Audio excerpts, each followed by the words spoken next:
Superhero movies all draw from the same almost unending and fiercely beloved source material known as comic books. But while comic books and movies are both visual mediums, they are inherently different art forms, and adaptations between them tend to involve a lot of changes. In fact, it often allows the adapter to make corrections or sometimes even modernize the adapted comics. Sometimes though, these adaptations can completely ignore something from the source material, which should have been a welcome game-changing addition to the movie/universe in question. I'm Gareth from WhatCulture.com, and here are the 10 biggest missed opportunities in recent comic book movies. Number 10, showing Bruce and Hulk merging, Avengers Endgame. It goes without saying that the balance between Dr. Bruce Banner and the Incredible Hulk has been a major part of their characters' appeal since their inception, both on screen and in the comics. At the beginning of Avengers Infinity War, Hulk gets completely bodied by Thanos and only lives because Heimdall uses the last of his power to open the Bifrost one last time. For the rest of the film, he regressed into Banner and refused to be summoned on command by his other half. So fans knew that this conflict was building up to an epic and emotional showdown between the Gamma Scientist and the Green Goliath. But it was a showdown that we were sadly denied. In Avengers Endgame, the Hulk became a fusion of Banner's mind in Hulk's giant muscular body. Bruce even laughed off their abrupt transformation with a one-line joke about radiation baths. Like, seriously? But this didn't fix the fact that audiences were cheated out of a long built-up character-based conflict that would have been one of the franchise's high points. Number 9, Stature, Avengers Endgame. We're back in Endgame, but bear with me. A big part of Scott Lang's journey has been his relationship with his daughter, Cassie. So it was an emotional moment when Scott returned from the subatomic world to find out his daughter was now a teenager, and he'd missed a significant portion of her formative years. But beyond being a deep moment of Avengers Endgame that really drove home the damage Thanos' actions had done, the scene is never really built on after that. In the comics, Cassie becomes Stature at a relatively young age, so it would have definitely lined up with Marvel continuity for her to have taken up her father's mantle and researched the Pym particle in his absence. In the end, she was pretty much a prop that had little screen time, no lines, and was overall irrelevant to the narrative. What a letdown. Number 8, The Mandarin, Iron Man 3. After setting up Ben Kingsley's Mandarin as the villain of the film, it was revealed in the second act that he was just a washed-up actor being puppeted by the real antagonist, Guy Pearce's Aldrich Killian.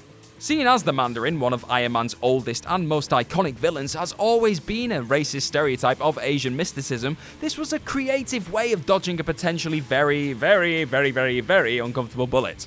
But later on, a one-shot short film from Marvel showed that there was in fact a Mandarin in the MCU, and he had actually manipulated a lot of world events from behind the scene. It is suspected the Mandarin will show up as the main villain of the announced Shang-Chi and the Legend of the Ten Rings, but seeing as though Tony Stark is now, fans will never get the Iron Man Mandarin showdown they'd been expecting. Number 7, Black Adam, Shazam. Before Shazam had even been announced, The Rock was ecstatic to announce to the world that he had been tapped to play classic DC villain Black Adam. Dwayne Johnson made so much noise about it on social media that it was assumed that he'd be featured in the first movie about Earth's mightiest mortal. Instead, Shazam sparred with his other primary antagonist, Dr. Sivana, in his maiden outing in the DCEU. And it was still a very good movie, but it gave the most fleeting of references to a champion of the wizard Shazam prior to Billy Batson. And the post-credit teaser was for Mr. Mind. I mean, really? What happened? DC and Warner Brothers had literally the most marketable actor on the planet playing one of the most iconic villains in their considerable vault of comic lore, and they didn't even give him so much as a frame of Shazam to start building him up. You know what? It makes me sick. Number 6, Damage Control for Batman vs Superman, Justice League. It is not an exaggeration to say that the DCEU and Warner Brothers as a whole is still reeling from the cinematic disaster that was Batman v Superman Dawn of Justice, which drew from the Dark Knight Returns comic, obviously. Or at least it tried to. The follow-up to that mess, in the form of Justice League, was originally supposed to be 2 movies, but was re-edited into 1 in the wake of Batman v Superman. Zack Snyder then stepped away from the film due to a personal tragedy, and his director's chair was filled by Joss Whedon, of all people. And fans were suddenly hopeful that this new perspective would help correct the horrific scars left on the series by BVS. I understand now that that sounds like some kind of horrific disease. Moving on. These hopes were soon dashed on the opening weekend. In the end, Justice League actively ignored the events and tone of Batman v Superman as if that film had actually never happened at all. And by ignoring that there had even been problems to solve in the first place, Justice League not only made those issues all the more visible, but introduced numerous plot holes and continuity issues that continue to destabilize the franchise to this day. Number 5, set up Secret Invasion Captain Marvel. The Skrulls were the central antagonist, and their shape-shifting abilities were the inciting plot device of the famed 2008 comic storyline Secret Invasion. Characters who had been steadfast heroes for generations of comic readers were revealed to have been deep-cover Skrull soldiers all along. But Kevin Feige and Marvel Studios' team of writers had a different direction they wanted to go with in Captain Marvel. Instead of a conquering alien force, the Skrulls were revealed to be galactic refugees. It was an interesting creative choice that actually paid off in the film. Unfortunately, it made a faithful movie adaptation of the Secret Invasion comic that little bit more difficult. There's still hope for a twisted version of the arc, but Captain Marvel would have been the best and first opportunity to plant the seeds for the storyline. Number 4, Angela, Thor Ragnarok. Created by Neil Gaiman for Todd McFarlane's Image Comics, the demon huntress Angela became a pawn in a rights dispute that later erupted between the two titans of the industry.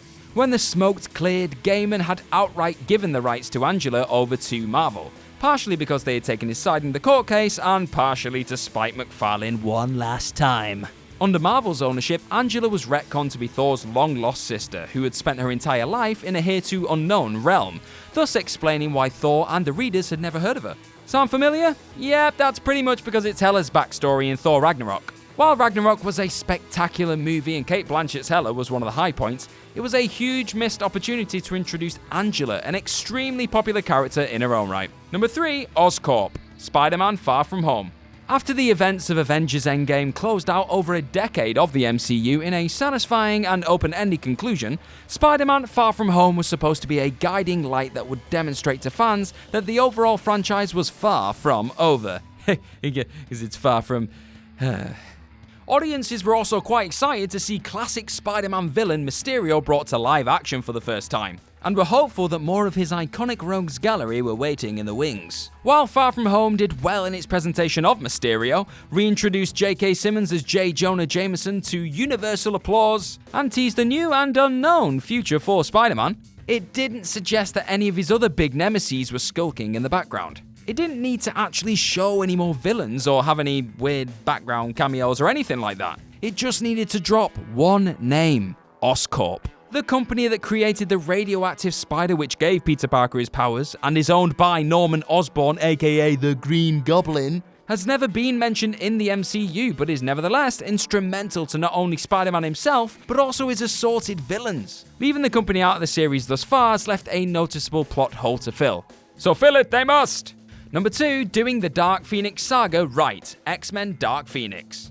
One of the best written, best drawn, and most lauded plots in comic history, the story had previously been outright mangled in the condemnable X-Men Last Stand. Don't even get me started. X-Men Dark Phoenix was poised to learn from the mistakes of that film and the other X entries by leaning more heavily on the story from the comics, having a darker tone than the ridiculed Age of Apocalypse, and it was going to do all this with a younger cast that could better exemplify the themes of the comic. But all that came crashing down upon execution. Every actor in the film simply looked tired of the franchise, the story was just as convoluted and idiotic as it had been in Last Stand, and once again the studio failed to understand what appealed to comic readers in the first place. I think it's safe to say we should just give up on Dark Phoenix being a film at this point.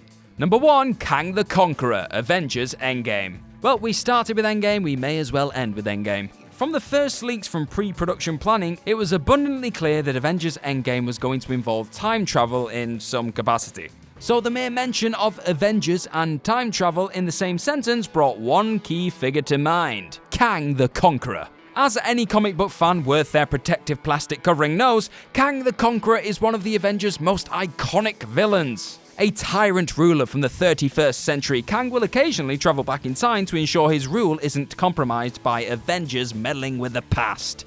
But as anyone who saw the flick can attest, Kang had absolutely nothing to do with the film's time-traveling shenanigans. Additionally, since the MCU's Phase 4 was announced without a single Avengers movie, the Disney-Fox merger is in its final stages, and Kevin Feige would rather play with some of the new IPs he now owns, it's unlikely Kang will make an MCU appearance anytime in the near future. And that's just a shame. And that's our list. Know of any other missed opportunities in recent comic book movies? Let us know all about them in the comment section below. And don't forget to like, share, and subscribe. And why not head over to whatculture.com to read more articles like this one. I've been Gareth from whatculture.com. Thank you very much for watching, and I'm sure I'll see you soon.